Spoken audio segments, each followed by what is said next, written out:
го најавуваме стартот на e-фактура, со што правиме сериозен чекор во борбата против сивата економија. Та има силно влијание не само врз прибирањето на приходите во буџетот, туку и врз реализацијата на проекти за подобро здравство, образование, социјална заштита, иновации и економски раст. Борбата против сивата економија, односно нејзиното формализирање, е приоритет на владата и дел од 4-годишната програма.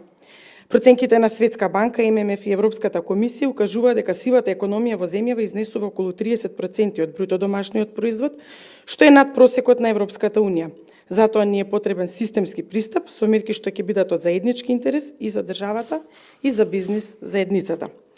Дигитализацијата на процесите во управата за јавни приходи, како и во другите институции, е клучна за зголемување на ефикасноста и во прибирањето и во трошењето на буџетските средства. Е-фактурата е дел од нашите напори за дигитална трансформација на јавните финансии. Упатувам честитки до управата за јавни приходи за спроведувањето на оваа значајна реформа, која носи бенефит за државата преку намалување на сивата економија, но и значајни придобивки за економијата и за компаниите.